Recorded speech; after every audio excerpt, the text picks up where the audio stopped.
Defensoría de las Audiencias de Radio Educación. Estamos al aire para escucharte.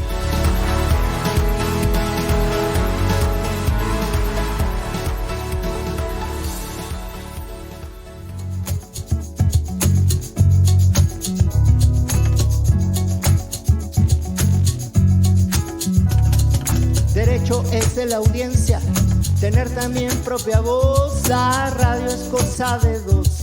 El diálogo está en su esencia, porque oír despierta conciencia y esta busca su expresión. Si en radio o televisión la sintonía nos hermana, no esperemos a mañana. Los derechos son acción. ¿Qué tal? Muy buenas tardes. Bienvenidos, bienvenidas a una emisión más del programa de la Defensoría de las Audiencias de Radio Educación. Esta es una emisión previamente grabada que se transmite el 10 de marzo de este 2021 y me da muchísimo gusto saludar como siempre a la maestra Ana Cecilia Terrazas. Ella es la defensora de las audiencias de Radio Educación. Un placer saludarte a la distancia, querida.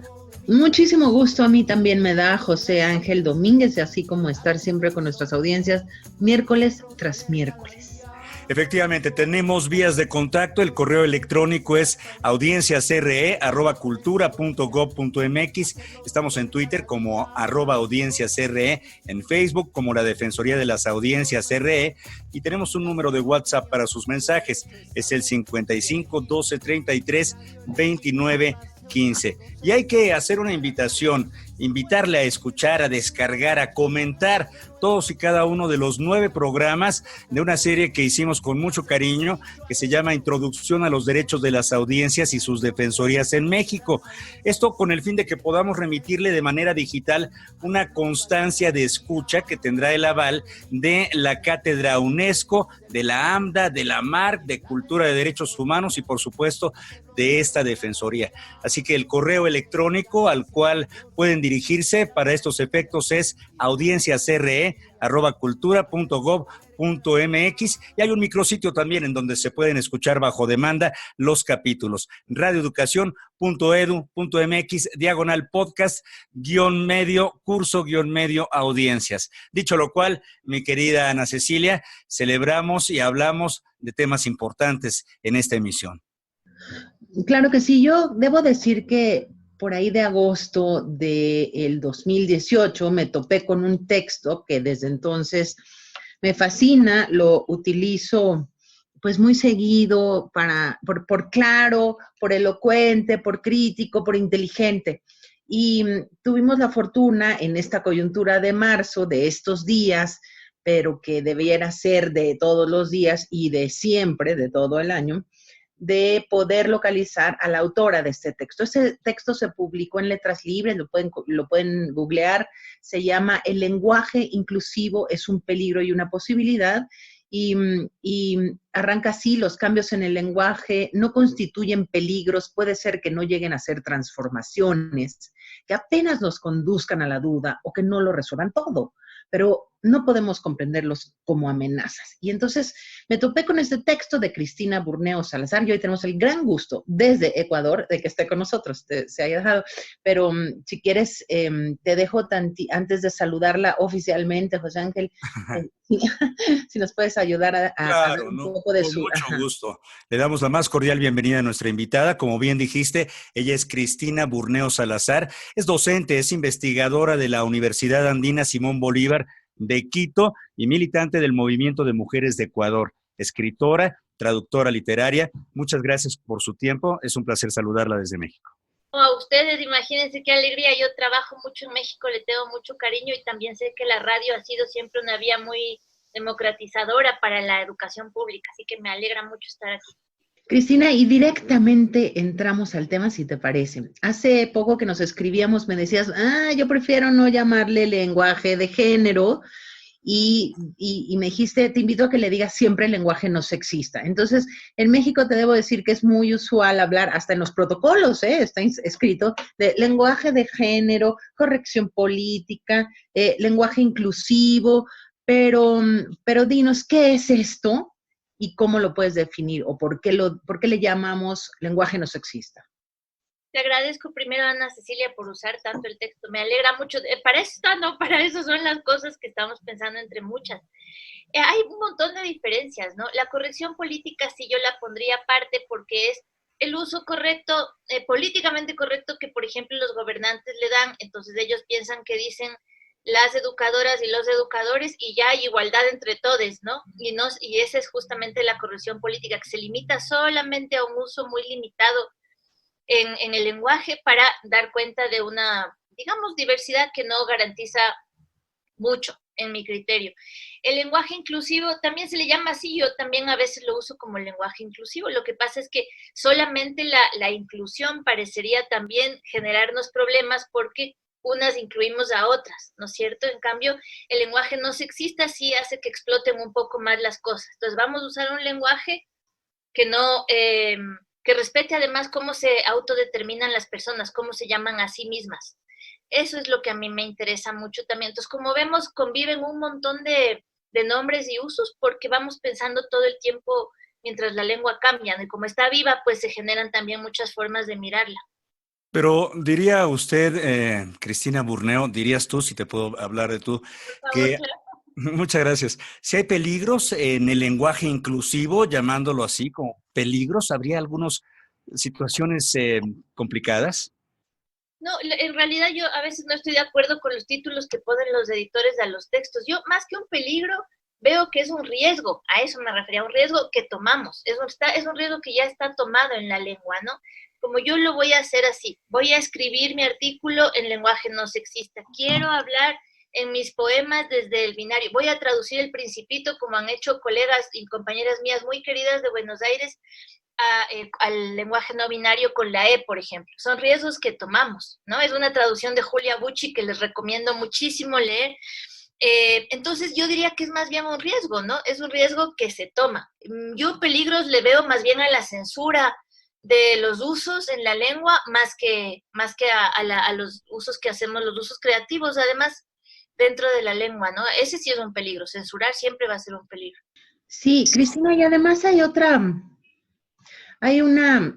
bueno, es que hay mil preguntas, pero siendo muy básicos, déjenme, es que no quiero que dejen de leer el texto de Cristina, pero ella de repente dice, pues si antes uno se refería a señoras y señores, damas y caballeros, ¿no? Ahora, ¿por qué resulta que nos sentimos amenazados y nos molesta decir todas y todos, o decir niñas y niños, o bueno, pero ¿qué pasó? Entonces, al final de cuentas, ella va describiendo de una manera clara, exacta, por qué el lenguaje es la huella de nuestras intenciones como personas, ¿no? ¿Y a qué atribuyes entonces que haya estas pues resistencias, ¿no? Que se sienta amenazada la Real Academia o los académicos o los intelectuales cuando se les pide o propone hablar en términos mucho más inclusivos? Qué bonita esa imagen que usas, la huella de nuestras intenciones. Es exactamente eso, ¿no?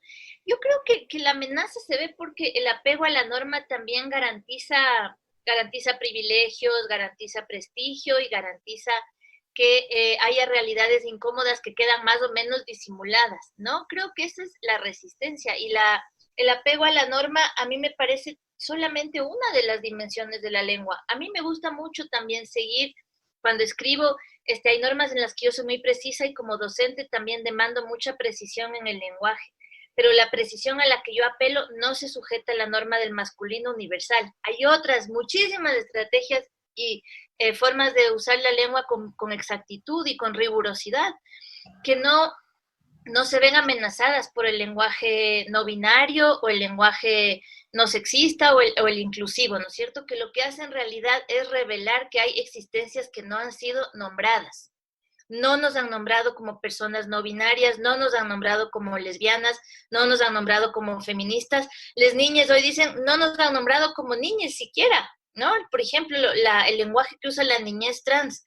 Entonces hay un montón de existencias colectivas, individuales, vidas no nombradas, nunca narradas, que se han quedado invisibilizadas en el masculino universal. Entonces creo que esa desuniversalización significa también que hay privilegios que se pierden, ¿no es cierto? Sitios de poder o de prestigio que se resquebrajan, y esa puede ser una de las amenazas que se ven, me imagino yo, ¿no? Mientras que del otro lado hay un uso muy emancipatorio, democrático, democratizante de la lengua. Es crear nuevas posibilidades o ampliar las opciones disponibles que tenemos dentro de las lenguas, ¿no? Y eso para mí es un trabajo de creatividad en la lengua viva, ¿no? Entonces, realmente no, la razón de la amenaza siempre ha estado ahí, pero hace 10 siglos o hace 5 siglos, ¿quién se podía imaginar los usos que le íbamos a dar hoy a la lengua? Unas cosas se quedan y otras no se quedan, pero están en el uso, ¿no? El uso legitima también la lengua y los hablantes, les hablantes. Claro. Y ahora que está de moda la palabra resiliencia, por ejemplo, la lengua ha sido a lo largo de la historia resiliente y evolutiva, y se enfrenta en este momento mismo de nuestra existencia a este dilema de la inclusión y, por otro lado, la corrección académica. Es tremendo, pero hay referencias universales de gente que postula que el habla no tiene sexo. ¿Tiene sexo la lengua? La gramática no tiene sexo, eso es lo que hablábamos también con Ana Cecilia, que está en el artículo, ¿no? La gramática no lo tiene, pero las hablantes tenemos un cuerpo, tenemos una historia personal, tenemos una necesidad de nombrarnos y de autodeterminarnos por medio de la lengua. Entonces, es verdad, la gramática no tiene sexo. Las personas normalmente sí, porque si tenemos un cuerpo, entonces tenemos un sexo y también performamos un género, tenemos una expresión de género. Y ahí es donde entran en contacto y se ponen en marcha, ¿no? Tantos elementos en combinación. Eso es lo que a mí me parece fascinante, ¿no? Me parece fascinante que haya un principito, como les contaba, que les habla a les chiques y les adultes, y es bellísima la traducción y se lee perfectamente bien. Me parece también muy relevante que haya tesis ya escritas, publicadas, subidas a repositorios que usan tanto la X como la A o la E, ¿no es cierto?, las distintas formas de expresar distintas subjetividades. Entonces, realmente ahí, como tú dices, la lengua va cambiando, y si algo no pueden hacer los señores académicos es pronosticar, es que no podemos saber cómo va a ser la lengua, ¿verdad? Hace 10 siglos no sabíamos que murciélago iba a convertirse en murciélago por la norma, a pesar de que es más natural, por ejemplo, pronunciar la palabra murciélago, y que viene de la raíz latina murca eculus, ¿verdad?, ratón ciego, y que derivó en el latín primero en la vulgarización como murciélago, pero un día dijeron que se tenía que decir murciélago y ahora resulta que ha cambiado la palabra. ¿Quién se iba a imaginar esas historias que a mí me parecen fascinantes, ¿no? Entonces, como tú dices, José Ángel, no se puede pronosticar, ¿verdad? Es el uso vivo lo que nos va diciendo lo que la lengua es y de quién va a hablar, además, y quién se va a nombrar en esa lengua. Sí, fíjate que yo voy a hacer una pregunta de abogada del diablo, porque yo misma tengo todas mis colegas feministas, o bueno, más bien algunas colegas mías feministas muy queridas, respetadas y con quienes sintonizo de muchas maneras, pues argumentan que, desde luego coinciden en que la lengua es una lengua viva, pero argumentan que ¿por qué pasar al neutro antes de visibilizar? Si se trataba de visibilizar a las mujeres y estas desigualdades, ¿por qué pasar directamente como en jet, como en fast track, digamos, de la no existencia de la A, digamos, de la doctora, la ingeniera, la poeta, la mujer, a el les directamente? Sé que ahí hay una lucha ideológica y el solo discutirla, porque el lenguaje en realidad no denomina nada más que lo que queremos, deseamos y nuestros impulsos, ¿no? Las palabras no son otra cosa más que un campo de batalla, ¿no? Entre qué entienden unos, qué entienden otros, qué quieren decir unas, qué queremos decir todas, la lucha del todes, es decir, como justamente lo que decías en la evolución de esta palabra, murciélago a murciélago. Entonces, este pase directo, que también se podría leer como una suerte de amenaza de no habíamos acabado de visibilizar la mujer, el género, es decir, no habíamos, creo que Celia Morot la que dice que se apoderaron los hombres de lo genéricamente humano, ¿no? o no sé si es Rosa Cobo, me da igual, pero el chiste es que no habíamos acabado de posicionarnos ahí en lo humano, como la humana también, cuando ya llegó la lucha por la E. Esa es otra discusión súper políticamente muy relevante, lo que tú planteas también, Ana Cecilia, y creo que en la lengua se expresa también la disputa dentro de la desobediencia y la diferencia sexual, ¿no? Por ejemplo, está la discusión ahora muy viva de los feminismos incluyentes, ¿no? Que están defendiendo la inclusión de las personas trans. Yo estoy en ese lado, por supuesto. Una mujer trans es una mujer porque se ha autodeterminado mujer. Ahí yo no tengo nada que decir, absolutamente nada, ¿no? Entonces, hay otras corrientes del feminismo, en cambio, que disputan el sujeto del feminismo, ¿no? Y me imagino que eso se expresa en la lengua también cuando tú quieres usar el femenino feminista, ¿no? El femenino universal. Yo también lo tiendo a usar. Yo tiendo a universalizar con A, por ejemplo, un grupo donde es absurdo si somos 6 mujeres y hay 2 hombres, decir todos. Es que ya no tiene sentido, mi sensibilidad ya no me da para ni lo que veo, ¿no? Claro, entonces, claro. Universalizo. Pero a la vez, la A también lo que hace es no reconocer personas no binarias en una sala, en una discusión, en una reflexión teórica, en la escritura, ¿no es cierto? Entonces, ¿qué tratamos de hacer? Ustedes han visto, no sé si les pasa, ¿no? Que nuestra sensibilidad también haya tropiezos en la lengua, ¿no? Cuando yo estoy en clase, como mi sensibilidad, yo me formé dentro del feminismo, digo, bueno, nos vemos todas, ¿no? Nos vemos mañana. Y luego me doy cuenta también de que mi sensibilidad llama algo más. Digo, oigan, nos vemos mañana todas y todes en clase, ¿verdad? Y se empieza a naturalizar, ¿no? Entonces, yo nombro todo. Y cuando uso el masculino universal también lo uso con mucha intención. Cuando hablo de los extractivistas mineros, hay una entidad masculina, por supuesto, muy grande, porque es una entidad patriarcal, extractivista, etcétera. Entonces, el masculino universal sirve cada vez más para marcar un masculino muy... ¿cómo puedo decir? También queremos marcar ese masculino dominante, ¿no? Ahí yo no voy a disolver nada en la lengua, voy a mencionarlo en masculino, ¿cierto? Los presidentes de los gobiernos, etcétera, porque hay un poder del masculino universal. Entonces, como ves, lo que yo digo es, bueno, usemos todas las formas, usemos los epicenos, por ejemplo, la ciudadanía en vez de los ciudadanos, ¿verdad? Pero sí sé que a veces hay personas transfóbicas, por ejemplo, que prefieren decir la ciudadanía para no tener que decir les ciudadanes no binarias. Entonces, como vemos, la lengua está muy viva ahora. Hay una intensidad que nos obliga a hacernos de estas preguntas que tú haces, Ana Cecilia. Yo, dado el caso, en cada acto de habla, trato de reconocer una diversidad y de mencionar la verdad. No sé si les pasa a ustedes cuando las niñas chiquitas, uno dice los niños, la niña de 7 años, no, pero hay niñas también, yo soy una niña. Eso pasa hoy. Ese es un efecto de la desobediencia sexual y cómo se expresa en la lengua, ¿no? Entonces yo digo, en cada acto de habla, miremos, aprendamos algo, ¿verdad? Y nuestra sensibilidad se va cambiando. Claro. Desde luego, y la conciencia de la lengua y su uso son importantísimas para definirnos en el tiempo. Pero ¿qué dirías, Cristina, por ejemplo, con estas responsabilidades de la lengua y los medios, y particularmente los medios públicos, por ejemplo? Sí, hay que absorber la pregunta. El periodismo ha absorbido la pregunta, ¿no? Cada vez yo veo más en los medios independientes, en los blogs, en Twitter. Hay estudios ya en Twitter hechos sobre el lenguaje no sexista. Esto está absorbido. Esa es la cosa, que nos guste o no nos guste, no importa si a ti, a mí, o a Cecilia, a mí nos gusta o no nos gusta el lenguaje no sexista, es lo de menos, porque está sucediendo. Entonces nos toca hacernos cargo y analizarlo, estudiarlo, pensarlo, ¿no? Y a mí me alegra, José Ángel, por ejemplo, que un hombre como tú se esté haciendo esas preguntas. Algo ha sucedido en términos de género en el periodismo que nos obliga a estar sentadas aquí, nosotros sentadas, por ejemplo, en este programa, ¿verdad? Y sentadas, no tengo ningún problema con eso, claro.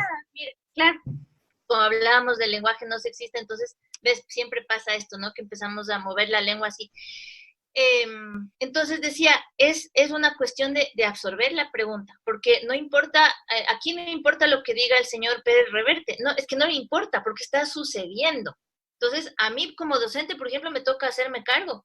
como periodista también me tocará hacerme cargo, analizarlo y elegir unos criterios, actualizar mis manuales de uso, hacer unas capacitaciones en el medio donde estoy. Nos toca, porque nos guste o no nos guste, gran parte del debate público global se da hoy en términos de género. Es así.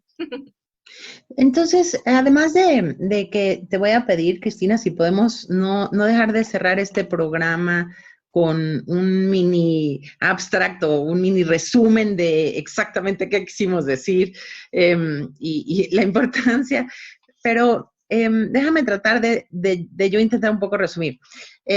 Hablaste de actos de habla, es decir, hablar es importante, no es nada más hablar, hay que pensar el por qué se está diciendo lo que se está diciendo y cómo se está diciendo, en qué contexto se está diciendo, cuándo se está diciendo. Es decir, es una invitación también a no hablar a lo idiota, ¿no? Así a tontas y a locas, o a tontos y a locas, o a tontos y a locos, que me gusta más.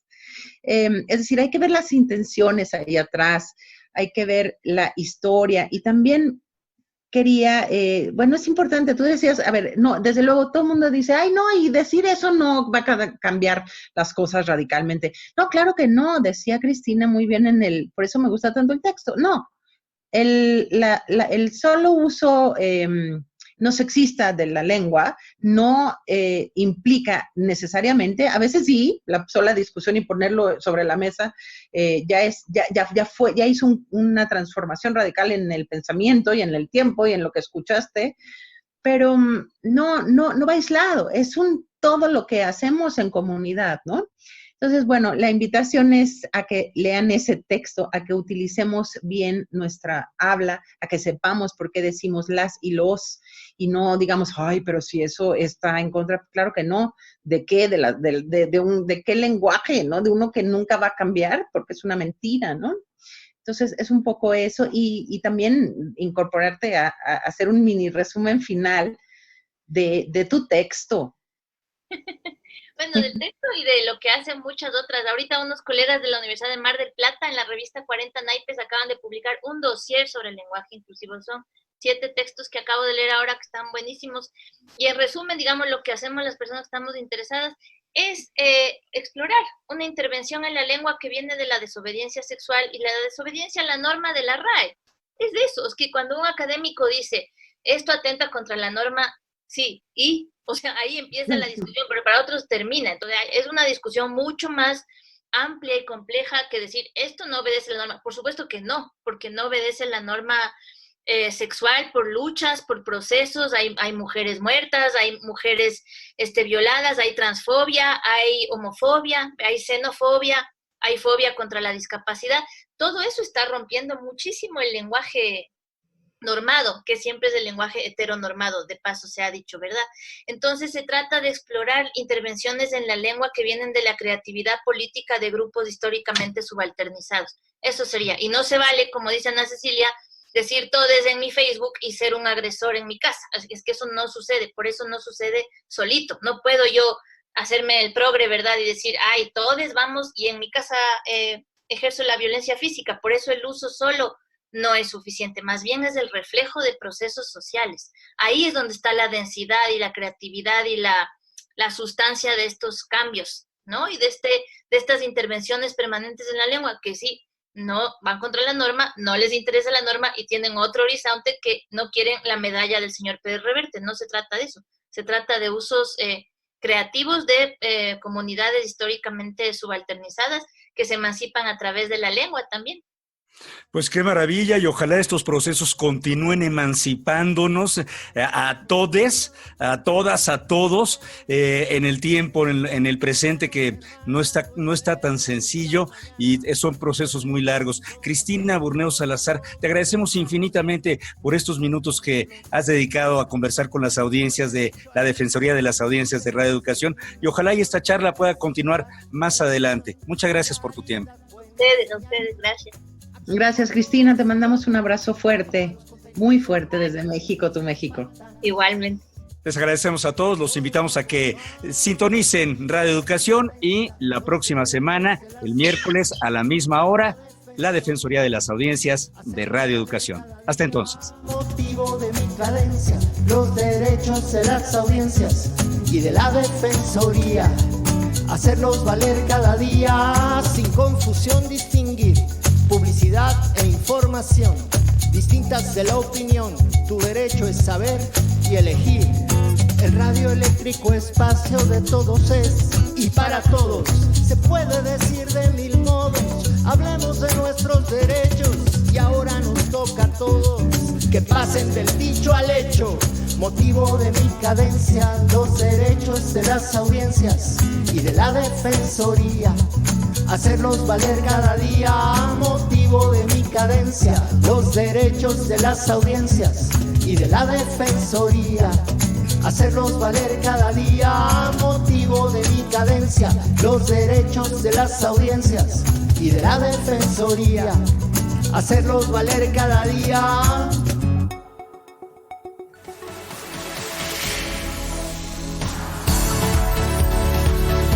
Defensoría de las Audiencias de Radio Educación. Estamos al aire para escucharte.